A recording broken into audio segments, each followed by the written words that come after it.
पिताजी, ज़मीन का बंटवारा कर दीजिए, मुझे रुपए की बहुत ज़रूरत है। बड़ी बहू, ऐसा क्या हो गया जो तुम्हें रुपए की ज़रूरत पड़ गई?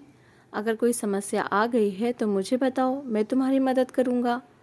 ससुर जी की बात सुनकर सुरभि फूट फूट कर रोने लगी। बड़ी बहू को इस तरह रोता हुआ देखकर कमलाकांत जी बहुत परेशान हो गए। फिर सुरभि ने जो बताया उसे सुनकर कमलाकांत जी के होश उड़ गए। कमलाकांत गुप्ता का छोटा सा परिवार है जिसमें दो बेटे विशाल गुप्ता और अनुज गुप्ता, दो बहुएं सुरभि गुप्ता और शिखा गुप्ता और एक पोता अंकित गुप्ता शामिल हैं। कमलाकांत जी की पत्नी आरती गुप्ता एक बीमारी के चलते 7 साल पहले उन्हें छोड़कर चली गई थीं। तब उनके बड़े बेटे विशाल की शादी सुरभि से हो चुकी थी। आरती जी के चले जाने के बाद पूरा परिवार टूट गया था। अनुज अपनी माँ का बहुत लाडला था।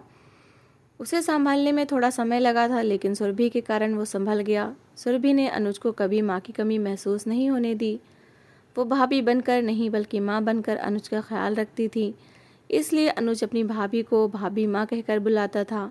आरती जी को गुजरे हुए 2 साल हो गए थे। सुरभि ने बड़ी बहू होने की जिम्मेदारी बहुत अच्छे से निभाई थी। उसने पूरा घर बहुत अच्छे से संभाल लिया था, कभी किसी को शिकायत का मौका नहीं दिया। कमलाकांत जी का बड़ा बेटा विशाल एक अध्यापक है और उनका छोटा बेटा अनुज सॉफ्टवेयर इंजीनियर था और बेंगलोर में नौकरी करता है। सुरभि ने भी बीएड कर रखा था, लेकिन अभी तक उसे ऐसा कोई मौका नहीं मिला कि वो फॉर्म भर सके और टीचर की परीक्षा दे सके। धीरे धीरे दिन गुजरते चले गए। फिर एक दिन अनुज के लिए एक रिश्ता आया। कमलाकांत जी ने लड़की की फ़ोटो अनुज को दिखाई तो उसने कहा, पिताजी, मैं किसी को पसंद करता हूँ और उसी से शादी करना चाहता हूँ। उसका नाम शिखा है और वो मेरे साथ मेरे ही ऑफिस में काम करती है। कमलाकांत जी ने कहा, बेटा ठीक है, जब तुम अपनी पसंद से शादी करना चाहते हो तो मुझे कोई आपत्ति नहीं, मगर क्या तुम एक बार हम सबको शिखा से मिलवा सकते हो? हाँ पिताजी, क्यों नहीं, मैं रविवार को उसे यहाँ बुला लेता हूँ, आप सब उससे मिल लीजिएगा। चलो ठीक है, अब तुम आराम करो, मैं ज़रा अपने दोस्तों से मिलकर आता हूँ। कमलाकांत जी अपने दोस्तों से मिलने चले गए। इसके बाद अनुज अपनी भाभी के पास गया और बोला, भाभी, भाभी माँ, मैं आपसे किसी को मिलवाना चाहता हूँ। सुरभि ने पूछा, देवर जी, कौन है जिससे आप मुझे मिलवाना चाहते हैं? अनुज ने बताया, भाभी माँ, आज पिताजी ने मुझसे शादी की बात की तो मैंने उन्हें बता दिया कि मैं शिखा को पसंद करता हूँ।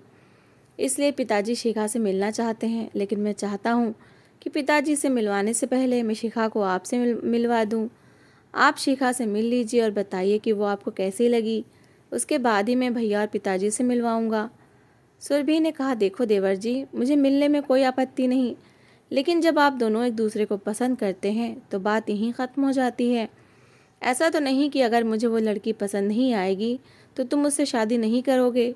जब प्यार किया है तो शादी तो करनी ही पड़ेगी ना। अच्छा ठीक है भाभी, मैं सिर्फ आपसे ही नहीं बल्कि घर के सभी लोगों से मिलवा देता हूँ। इस रविवार को मैं उसे घर बुला रहा हूँ। ठीक है देवर जी, तुम उसे बुला लो, हम सब उससे मिल लेंगे और उसी समय शादी भी तय कर देंगे। एक काम और करो, शिखा के साथ साथ उसके मम्मी पापा को भी बुला लेना। ठीक है भाभी, कहकर अनुज अपने कमरे में चला गया। रविवार को शिखा अपनी मम्मी पापा के साथ अनुज के घर आई। शिखा दिखने में बहुत सुंदर थी और जिस तरह से वो व्यवहार कर रही थी उसे देखकर सभी को बहुत पसंद आई। सुरभि को भी शिखा से मिलकर बहुत खुशी हुई।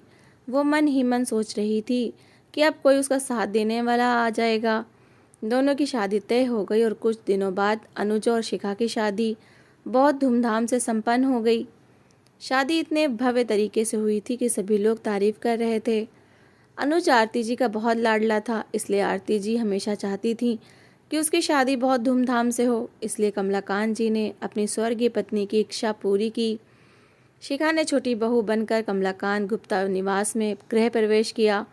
2 दिनों में सारी रस्में पूरी हो गईं। इसके बाद अनुज और शिखा हनीमून के लिए निकल गए।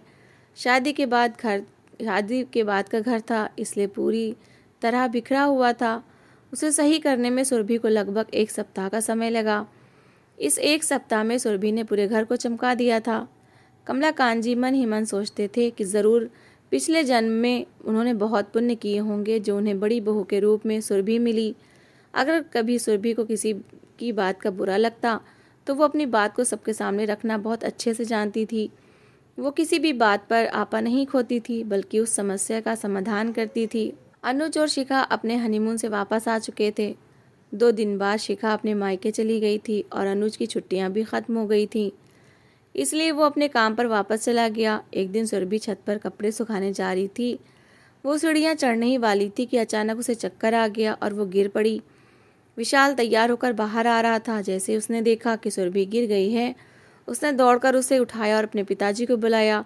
सुरभि को कमरे में ले जाया गया और उसके ऊपर पानी की छींटें मारी गईं।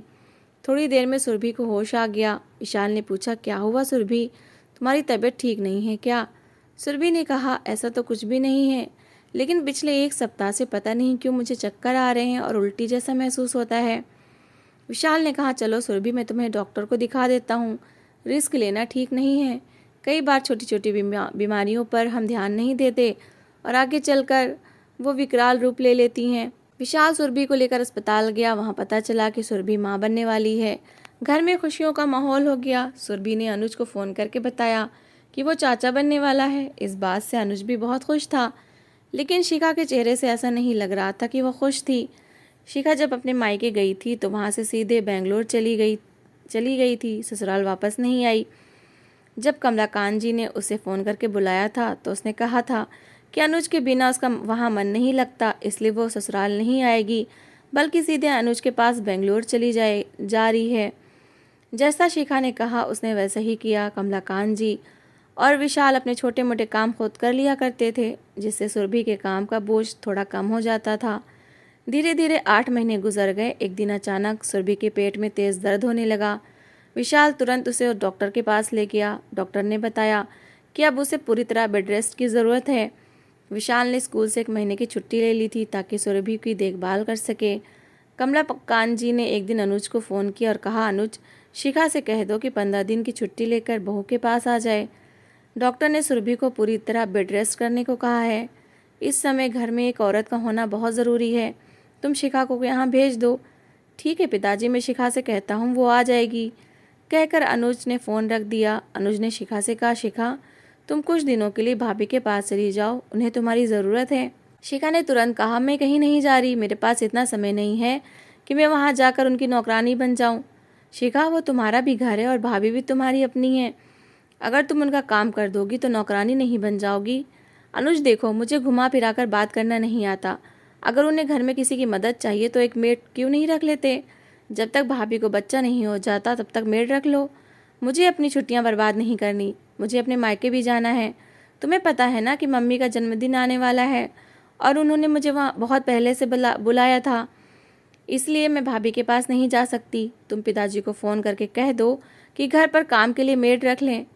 अनुज को शिखा की बातें बिल्कुल अच्छी नहीं लगी। उसने कहा, शिखा, तुम्हें पता है ना कि माँ के गुजरने के बाद भाभी ने मुझे कभी माँ की कमी महसूस नहीं होने दी।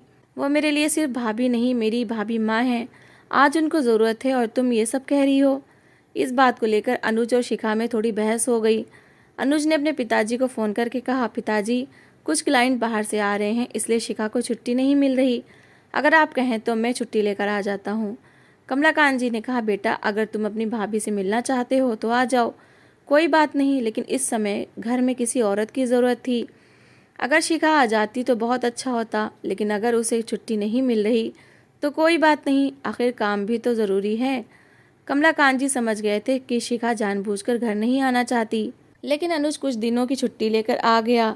अनुज को देखकर सुरभि बहुत खुश हुई, लेकिन जब उसने देखा कि शिखा नहीं आई तो वो उतनी ही उदास भी हो गई। वो मन ही मन सोच रही थी कि शिखा अभी तक इस घर में ज़्यादा नहीं रही। कोई बात नहीं, लेकिन अब मेरी मुसीबत में तो आएगी ना। अनुज ने अपनी भाभी माँ से उनका हालचाल पूछा और कहा, भाभी, शिखा को छुट्टी नहीं मिली इसलिए वो नहीं आ सकी।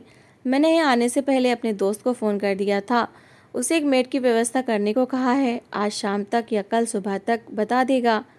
विशाल को कुछ समझ नहीं आ रहा था कि वो क्या करे। उसने अपनी सासू माँ को फ़ोन किया और सब कुछ बताया। उन्होंने कहा, अनुज बेटा, तुम बिल्कुल चिंता मत करो, मैं आज शाम को ही तुम्हारे पिताजी से बात करती हूँ और कल दोपहर तक आ जाऊँगी। ठीक है मम्मी जी, कहकर अनुज ने फ़ोन रख दिया। सुरभि की मम्मी ने सुरभि के पापा को सारी कहानी बताई। उन्होंने कहा, तुम जल्दी से सुरभि बिटिया के पास जाओ, उसे तुम्हारी ज़रूरत है। यहाँ की चिंता बिल्कुल मत करो, मैं सब देख लूँगा। अगले दिन दोपहर तक सुरभि की मम्मी उसके पास पहुँच गईं। सुरभि की मम्मी को देखकर कमलाकांत जी ने भी सुकून की सांस ली, क्योंकि अभी तक उन्हें अपनी सुरभि बहू की बहुत चिंता हो रही थी। सुरभि की मम्मी उसके कमरे में गई। जब सुरभि ने अपनी मम्मी को देखा तो उसकी आंखों से आंसू बहने लगे। मम्मी, आप यहाँ कैसे? और पापा नहीं दिखाई दे रहे? पापा को आप घर पर अकेले छोड़कर चली आईं। आपको पता है ना कि पापा की तबीयत भी ठीक नहीं रहती, फिर आप अकेले कैसे आ गईं? उनकी देखभाल कौन करेगा? उन्होंने कहा, सुरभि तुम बिल्कुल चिंता मत करो, तुम्हारे पापा बिल्कुल ठीक हैं। अगर उन्हें कोई दिक्कत होगी तो वो यहाँ आ जाएंगे। ठीक है मम्मी, लेकिन आप ये बताओ कि आपको किसने फ़ोन किया? मैंने तो आपको कुछ नहीं बताया। फिर आप यहाँ कैसे? बेटा, कल दामाद जी का फ़ोन आया था, उन्होंने मुझे सब बता दिया, इसलिए मैं आ गई। तुम बिल्कुल चिंता मत करो, मैं हूं ना तुम्हारे साथ। सुरभि ने अपनी मम्मी को गले से लगा लिया और फूट फूट कर रोने लगी। तभी अनुज कमरे में आया। उसने कहा, भाभी, मेड की व्यवस्था नहीं हो पा रही, लगता है 1-2 दिन का समय लगेगा। सुरभि की मम्मी ने कहा, बेटा तुम बिल्कुल चिंता मत करो, मेड की कोई ज़रूरत नहीं। जब तक सुरभि को बच्चा नहीं हो जाता मैं यहीं रहूँगी। ठीक है आंटी जी, कहकर अनुज वहाँ से चला गया। अभी 1 सप्ताह ही गुजरा था कि सुरभि को फिर से दर्द शुरू हो गया। उसे अस्पताल में भर्ती कराया गया। डॉक्टर ने कहा, इनका तुरंत ऑपरेशन करना पड़ेगा, नहीं तो बच्चा और माँ दोनों को खतरा हो सकता है। सुरभि को ऑपरेशन रूम में ले जाया गया और वहाँ उसने एक प्यारे से बेटे को जन्म दिया। सबके चेहरों पर खुशियाँ साफ दिखाई दे रही थीं। सभी लोग अस्पताल से घर आ गए। छठी का कार्यक्रम होने वाला था। अनुज ने शिखा से कहा, शिखा, मुझे तुम्हारा कोई बहाना नहीं सुनना, कुछ दिनों की छुट्टी लेकर चुपचाप यहाँ आ जाओ। शिखा समझ गई कि अनुज नाराज़ है। उसने कहा कि ठीक है, मैं 15 दिन की छुट्टी लेकर आती हूँ। शिखा जब घर आई तो उसे देखकर सुरभि बहुत खुश हो गई। कमलाकांत जी शिखा को देखकर मन ही मन सोच रहे थे, शिखा बहू, तुमने मेरी बड़ी बहू का साथ न देकर अच्छा नहीं किया। लेकिन उन्होंने शिखा से कुछ नहीं कहा। छठी का कार्यक्रम बहुत अच्छे से समाप्त हुआ। सुरभि के बेटे का नाम अंकित गुप्ता रखा गया। छठी के कार्यक्रम के बाद सुरभि की मम्मी अपने घर वापस चली गईं। अब घर की जिम्मेदारी शिखा पर आ गई थी। पास में ही एक चाची रहती थीं जो अंकित की देखभाल के लिए आ जाया करती थीं। लगभग 15 दिनों तक उन्होंने अंकित की मालिश की, उसे नहलाया और उसका सारा काम किया। शिखा बच्चे को थोड़ी देर गोद में लेती और फिर तुरंत सुरभि को दे देती। कहती, भाभी, बच्चे को लेने में मुझे डर लगता है। अब सुरभि धीरे धीरे अपने काम करने लगी थी। शिखा ने कहा, भाभी, अब मेरी छुट्टियां खत्म हो गई हैं, मुझे अनुज के साथ बेंगलोर वापस जाना होगा। सुरभि ने कहा, शिखा, तुम मेरे पास इतने दिनों तक रही, मेरा ध्यान रखा, इसके लिए बहुत बहुत धन्यवाद। अनुज ने तुरंत कहा, भाभी, आपको धन्यवाद कहने की ज़रूरत नहीं, आपने भी तो मेरा ख्याल रखा था। क्या मैंने आपको कभी धन्यवाद कहा? तो फिर आप शिखा को धन्यवाद क्यों कह रही हैं? आखिर शिखा भी तो इस घर की सदस्य है। कमलाकांत जी ने कहा, सही कह रहे हो बेटा, अगर अपने ही अपनों के काम नहीं आएंगे तो दूसरा कौन करेगा? शिखा मन ही मन सोच रही थी, इन लोगों के प्रवचन खत्म हो तो मैं यहाँ से जाऊँ और अपनी पैकिंग शुरू करूँ, लेकिन इनके प्रवचन तो ख़त्म ही नहीं हो रहे। तभी शिखा ने कहा, आप लोग बात कीजिए, मैं जाकर अपनी पैकिंग कर लेती हूँ, उसमें भी समय लगेगा। सुरभि ने कहा, शिखा जाओ, तुम अपनी पैकिंग कर लो। शिखा वहाँ से चली गई, लेकिन अनुज अपनी भाभी की गोद में सिर रखकर लेटा रहा। भाभी माँ, अंकित के आने से मेरे लिए आपका प्यार कम तो नहीं हो जाएगा ना? कैसी बातें कर रहे हो देवर जी, मेरे लिए मेरे पहले बच्चे तो तुम ही रहोगे। कमलाकांत जी सोच रहे थे, कितना भाग्यशाली हूँ मैं जो मुझे ऐसी बहू मिली जिसने मेरे बेटे को अपना बेटा माना और उसे माँ का प्यार दिया। कमलाकांत जी वहाँ से चले गए। शिखा की पैकिंग हो गई थी, शाम को उनकी फ़्लाइट थी, इसलिए वो दोनों तैयार हो गए। सुरभि अंकित को गोद में ली हॉल में आई। अनुज ने उसे गोद में लिया और थोड़ी देर तक उसके साथ खेला। फिर उसने कहा, भाभी, अब हमें निकलना होगा, नहीं तो लेट हो जाएगा। अनुज ने कैब बुक की और उसमें बैठकर दोनों एयरपोर्ट के लिए निकल गए। विशाल ने अपनी 1 महीने की छुट्टी और बढ़ा ली थी। कमलाकांत जी अंकित के साथ खेलते रहते थे और सुरभि धीरे धीरे घर के काम करने लगी थी। विशाल भी घर के कामों में सुरभि की मदद कर देता था। धीरे धीरे अंकित 1 महीने का हो गया और सुरभि भी लगभग स्वस्थ हो गई थी। इसलिए विशाल स्कूल जाने लगा, क्योंकि उसकी 1.5 महीने की छुट्टियां हो चुकी थीं। सुरभि ने एक बार फिर घर को पूरी तरह संभाल लिया। कमलाकांत जी और विशाल ने राहत की सांस ली। धीरे धीरे दिन गुजरने लगे। शिखा साल में 1 बार ही आती थी, वो भी सिर्फ 2-4 दिनों के लिए, लेकिन अनुज साल में 2-3 बार तक मिलने आ जाया करता था, जो सुरभि को बहुत अच्छा लगता था। धीरे धीरे दिन गुजरते चले गए और अंकित 7 साल का हो गया। इधर बेंगलोर में अनुज और शिखा भी माता पिता बन गए। उनकी एक प्यारी सी बेटी थी जिसका नाम वानी। कहते हैं, सुख के दिन कब पंख लगाकर उड़ जाते हैं पता नहीं चलता। सुरभि अब अंकित में व्यस्त रहने लगी थी। कमलाकांत जी के लिए तो अंकित एक खिलौना था। वो दिन भर उसके पीछे भागते रहते थे और अंकित अपने दादाजी को दौड़ाने में कोई कसर नहीं छोड़ता था। कभी कभी सुरभि अंकित को डांट देती थी कि वो अपने दादाजी को इतना परेशान ना करे। जब अंकित नहीं मानता तो सुरभि कहती, पिताजी आप अंकित के पीछे इतनी दौड़ भाग मत किया करो। मैंने आपको कई बार रात में पैर दबाते देखा है, आपके पैर दर्द करने लगते हैं, फिर भी आप मेरी बात क्यों नहीं मानते। कमलाकांत जी कहते, ठीक है बेटा, मैं ध्यान रखूंगा, मैं उसके साथ बैठकर खेलूंगा। जब अनुज, शिखा और वानी के साथ घर आता तो अंकित वानी के साथ खेलने की जिद करता, लेकिन शिखा वानी को अंकित के साथ ज़्यादा देर तक खेलने नहीं देती थी। इस बात से कमलाकांत जी को बहुत दुख होता था, क्योंकि वो अपने पोते और पोती दोनों के साथ खेलना चाहते थे। लेकिन शिखा ज़्यादातर वानी को अपने पास ही रखती थी। जब वो लोग चले जाते तो कुछ दिनों बाद कमलाकांत जी सब भूल जाते और सामान्य हो जाते थे। सुरभि ने शिखा को कई बार समझाने की कोशिश की, शिखा जब तुम यहाँ आती हो तो वानी को उसके दादाजी के साथ खेलने देना। वैसे तो वानी हमेशा तुम्हारे पास ही रहती है, 2-4 दिन के लिए ही तो तुम यहाँ आती हो, तब भी तुम वानी को अपने से चिपकाए रखती हो। शिखा सुरभि की बात सुनकर गुस्सा हो जाती और कहती, भाभी आपको बताने की ज़रूरत नहीं कि मेरी वानी किसके साथ खेलेगी और किसके साथ नहीं। वानी मेरी बेटी है और मैं उसका ध्यान रखना अच्छे से जानती हूँ, आपको कुछ बताने की ज़रूरत नहीं। आप अपना देखो, मैं अपना देख लूँगी। ये सुनकर सुरभि चुप हो जाती। ऐसे ही धीरे धीरे दिन गुजरते चले गए। अंकित अब 14 साल का हो गया और वानी भी 10 साल की हो गई। एक दिन कमलाकांत जी ने कहा कि वो अपने दोस्त के साथ 1 महीने के लिए उनके बेटे के यहाँ सिंगापुर जा रहे हैं। ये सुनकर सुरभि थोड़ी परेशान हो गई। उसने पूछा, पिताजी क्या हुआ, सब ठीक तो है ना, कोई परेशानी तो नहीं। कमलाकांत जी बोले, बहू तुम्हारे रहते मुझे कभी कोई परेशानी हो सकती है क्या। वो मेरा दोस्त है ना प्रसाद, वो बहुत ज़िद कर रहा है और सिंगापुर घूमने का मेरा भी बहुत मन है। ठीक है पिताजी, कब जाना है। 2 दिन बाद जाना है। 2 दिन बाद कमलाकांत जी अपने दोस्त प्रसाद के साथ सिंगापुर चले गए। एक दिन विशाल स्कूल से घर आया तो उसकी तबीयत बहुत ख़राब हो गई थी। सुरभि उसे लेकर अस्पताल गई। वहाँ कुछ टेस्ट किए गए तो पता चला कि विशाल को ब्रेन कैंसर है, इलाज तुरंत शुरू करना पड़ेगा। लेकिन डॉक्टर ने तसल्ली दी कि ये अभी फर्स्ट स्टेज का कैंसर है, इसलिए विशाल को बचाया जा सकता है। सुरभि के पैरों के नीचे से ज़मीन निकल गई। उसे कुछ समझ नहीं आ रहा था कि वो क्या करे। दोनों अस्पताल से घर आ चुके थे। सुरभि ने कहा, विशाल अब हमें पिताजी को बताना पड़ेगा। विशाल ने कहा, सुरभि मेरी बात ध्यान से सुनो, अभी पिताजी को कुछ मत बताना, उनके आने में सिर्फ 10 दिन बचे हैं, उन्हें आराम से घूम फिर कर आने दो, उसके बाद वैसे भी वो परेशान होने वाले हैं। सुरभि ने कहा, ठीक है, जैसा आप कहेंगे मैं वैसा ही करूँगी। सुरभि ने विशाल से पूछा, विशाल हमारे अकाउंट में कितने रुपए होंगे। तुम्हें तो पता है कैंसर का इलाज करवाने में बहुत रुपए लगते हैं, हमें उसकी व्यवस्था करनी पड़ेगी। विशाल ने कहा, सुरभि मैं जितना कमाता हूँ उतना घर में खर्च हो जाता है, मेरे अकाउंट में लगभग 2-3 लाख होंगे, इससे ज़्यादा नहीं। लेकिन विशाल, डॉक्टर ने तो कहा था कि ऑपरेशन में कम से कम 12-15 लाख लगेंगे, इतने रुपए हम कहाँ से लाएंगे। सुरभि और विशाल के चेहरों पर चिंता की लकीरें साफ दिखाई दे रही थीं। सुरभि ने अनुज को फ़ोन किया, लेकिन फ़ोन अनुज ने नहीं, शिखा ने उठाया। सुरभि ने शिखा को सारी बात बताई। शिखा ने कहा, भाभी हमारे पास तो बिल्कुल रुपए नहीं हैं, बेंगलोर में रहना बहुत महंगा है, जितना हम दोनों कमाते हैं उतना खर्च हो जाता है। माफ़ कीजिए भाभी, हम आपकी कोई मदद नहीं कर सकते। भाभी आप एक काम करो, पिताजी से कह दो कि वो जो कानपुर वाली 4 बीघा ज़मीन है उसका बंटवारा कर दें और दोनों भाइयों के नाम कर दें। आप उस ज़मीन का आधा हिस्सा बेच देना, उसी से आप भैया का इलाज करवा लेना। आपको किसी के सामने हाथ फैलाने की ज़रूरत नहीं पड़ेगी और इलाज के दौरान ज़रूरी तो नहीं कि जितने बताए उतने ही लगे, पता नहीं कितने रुपए लग जाएं।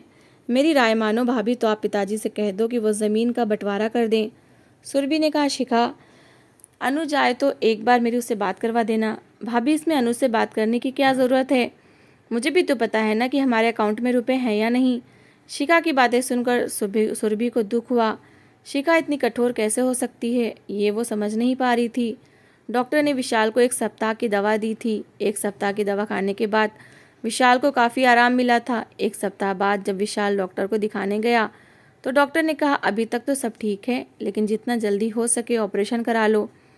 जी डॉक्टर साहब, 2 दिन बाद मेरे पिताजी आने वाले हैं, फिर मैं आपको बताता हूँ।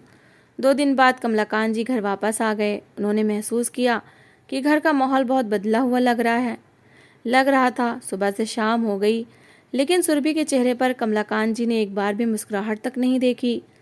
अब उन्हें यकीन हो गया था कि ज़रूर कोई बात है। सभी लोग रात का खाना खा चुके थे। अंकित थोड़ी देर तक अपने दादाजी से सिंगापुर के बारे में पूछता रहा, फिर सोने चला गया। उसके जाने के बाद कमलाकांत जी ने कहा, सुरभि बहू, क्या बात है, तुम मुझे परेशान दिखाई दे रही हो। और मैंने देखा विशाल भी बहुत परेशान है। कोई बात हुई है क्या, मुझे बताओ ना। विशाल ने अपने पिताजी को सारी बात बताई। जैसे कमलाकांत जी को पता चला कि उनके बेटे को ब्रेन कैंसर है, तो उनकी तो सारी दुनिया ही उजड़ गई। सुरभि ने देखा कि कमलाकांत जी के चेहरे से पसीना आने लगा।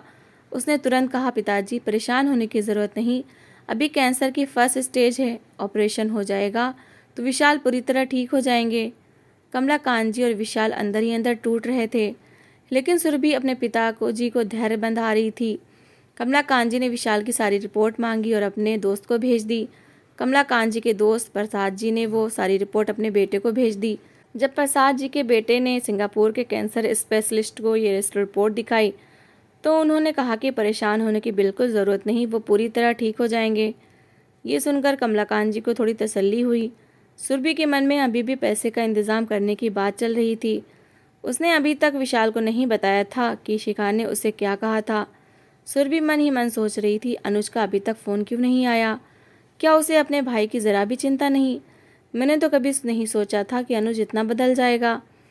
अगले दिन विशाल स्कूल चला गया। सुरभि ने कमलाकांत जी से कहा, पिताजी, वो जो आपने कानपुर वाली ज़मीन अनुज और विशाल के लिए ली थी, उसका आधा हिस्सा मेरे नाम कर दीजिए, मैं उसे बेचना चाहती हूँ। ये सुनकर कमलाकांत जी को बहुत बड़ा धक्का लगा। उन्होंने कहा, बहू, मुझे अपने बेटे का इलाज करवाने के लिए ज़मीन बांटने की ज़रूरत नहीं। अभी मैं ज़िंदा हूँ, अपने बेटे का इलाज मैं खुद करवा सकता हूँ, और ये ज़मीन बेचने की राय तुम्हें किसने दी? तुम्हारे दिमाग में तो ये कभी नहीं आ सकता। मैं तुम्हें बहुत अच्छे से जानता हूँ। अब जो भी बताना है सच बताना। सुरभि ने सारी बात बता दी। कमलाकांत जी ने कहा, बहू, तुम्हें पता है पिछले 17 सालों से जब से विशाल की नौकरी लगी है, उसने मुझसे खर्चे के लिए 1 रुपया भी नहीं मांगा। यहाँ तक कि मैंने उसे देने की कोशिश की तो उसने मना कर दिया कि मेरी सारी पेंशन मेरे अकाउंट में पड़ी है। और बहू, तुम्हें जानकर खुशी होगी कि मेरे अकाउंट में आज 10 लाख रुपए पड़े हैं। तुम्हें पता है तुम्हारे पिताजी को आज भी 40,000 पेंशन मिलती है। तुम बिल्कुल चिंता मत करो, विशाल का इलाज मैं करवाऊंगा, मेरा बेटा है वो। और रही बात अनुज की, तो अब उससे मैं बात करूंगा। तुम्हें मेरे और अनुज के बीच में पड़ने की ज़रूरत नहीं। कमलाकांत जी ने अनुज को फ़ोन करके सब कुछ बताया। अनुज फूट फूट कर रोने लगा। उसने कहा, पिताजी, शिखा ने मुझे कुछ नहीं बताया। शिखा ने अभी तक जो भी किया मैंने उसे माफ़ कर दिया, लेकिन ये बात छुपाकर उसने बहुत गलत किया। इसके लिए मैं उसे कभी माफ़ नहीं कर सकता। और पिताजी, मेरे अकाउंट में अभी लगभग 12 लाख रुपए पड़े हैं। फिर शिखा ने कैसे कह दिया कि हमारे पास रुपए नहीं हैं? अनुज ने अपने पिताजी का फ़ोन काट दिया। वो कमरे में गया और शिखा से बोला, शिखा, तुम्हारे पास भाभी का फ़ोन आया था। उन्होंने तुम्हें बताया था कि बड़े भैया को ब्रेन कैंसर हो गया है, लेकिन तुमने फिर भी इतनी बड़ी बात मुझसे छुपाई, आखिर क्यों? तुम्हारी हिम्मत कैसे हुई मुझसे इतनी बड़ी बात छुपाने की? अनुज ने तुरंत अपना सामान पैक किया और अपने घर के लिए निकल गया। उसने प्रसाद अंकल को फ़ोन किया और उनके बेटे का नंबर लिया। फिर उसे फ़ोन करके उस डॉक्टर का नंबर लिया जहाँ विशाल की रिपोर्ट दिखाई गई थी। सिंगापुर के डॉक्टर ने कहा, आप उन्हें 1 सप्ताह के अंदर लेकर आ जाइए, हम उनका ऑपरेशन कर देंगे। अगर जल्दी आ सके तो और अच्छा है। अगले दिन अनुज अपने घर के सामने खड़ा था। सुरभि ने जैसे ही अनुज को देखा, वो उसके गले लगकर फूट फूट कर रोने लगी। अनुज अपनी भाभी के पैरों में गिर गया और माफ़ी मांगने लगा। सुरभि ने अनुज के लिए चाय बनाई। अनुज ने चाय पी और कहा, भाभी, भैया का सामान पैक कर दो, मैंने सिंगापुर में डॉक्टर से बात कर ली है, हम लोग कल ही सिंगापुर के लिए निकल रहे हैं। कमलाकांत जी ने कहा, बेटा, तुम्हारे पास कितने रुपए हैं? अनुज ने बताया कि उसके अकाउंट में 12 लाख रुपए हैं, बाकी वो अरेंज कर लेगा। कमलाकांत जी बोले, बेटा, अरेंज करने की ज़रूरत नहीं, बाकी रुपए मैं तुम्हारे अकाउंट में भेज दूंगा, जितनी ज़रूरत हो मुझे बता देना। अगले दिन विशाल, सुरभि और अनुज सिंगापुर के लिए निकल गए। विशाल का ऑपरेशन सफलतापूर्वक हो गया। ये सुनकर अनुज और सुरभि खुशी से फूले नहीं समा रहे थे। सुरभि ने तुरंत घर पर पिताजी को फ़ोन किया, पिताजी, ऑपरेशन सफल हो गया, अब विशाल की जान को कोई खतरा नहीं है। लगभग 15 दिन बाद अनुज और सुरभि विशाल को लेकर भारत लौट आए। सभी लोग विशाल को देखने आ रहे थे। 2 दिन बाद शिखा, वानी और अपने माता पिता के साथ उनके दरवाजे पर खड़ी थी। दरवाज़ा कमलाकांत जी ने खोला। शिखा को देखकर उनकी आंखें लाल हो गईं। उन्होंने कहा, शिखा, तुम्हें इस घर में आने की ज़रूरत नहीं। भाई साहब, बहन जी, आप लोग मेरी बात का बुरा मत मानिए, आप लोग आइए और विशाल से मिल लीजिए, लेकिन अपनी बेटी से कह दीजिए कि वो बेंगलोर वापस लौट जाए। मैं पहले से जानता था कि शिखा पत्थर दिल है, लेकिन वो इतनी पत्थर दिल है ये मैं नहीं जानता था। वो बेंगलोर में अनुज के साथ आराम से रहे, उसे इस घर में आने की ज़रूरत नहीं। शिखा के माता पिता ने कमलाकांत जी के सामने हाथ जोड़ लिए और कहा, भाई साहब, इस बार मेरी बेटी को माफ़ कर दीजिए, दोबारा ऐसी गलती इससे कभी नहीं होगी। शिखा को भी अपनी गलती का एहसास हो गया था। उसने कहा, पिताजी, हो सके तो मुझे माफ़ कर दीजिए। तभी पीछे से सुरभि ने कहा, पिताजी, शिखा को माफ़ कर दीजिए, कभी कभी गलती हो जाती है, कोई बात नहीं, इस बात को यहीं ख़त्म करते हैं। अब सब ठीक हो गया है तो उसे ठीक ही रहने देते हैं। विशाल ने भी कहा, पिताजी माफ़ कर दीजिए, घर में आने दीजिए। विशाल के ठीक होने से घर में खुशी का माहौल था। भगवान की दया से विशाल के ऑपरेशन को आज 12 साल हो गए। विशाल बिल्कुल स्वस्थ है। तो दोस्तों, इस कहानी को लेकर आपकी क्या राय है कमेंट बॉक्स में ज़रूर बताएं। और अगर आपको हमारी आज की कहानी अच्छी लगी हो तो प्लीज़ इसे लाइक ज़रूर करें। अगर आपने अभी तक हमारे चैनल को सब्सक्राइब नहीं किया तो ज़रूर कर लीजिए। तो मिलते हैं ऐसी एक और मोटिवेशनल कहानी के साथ। Thanks for watching.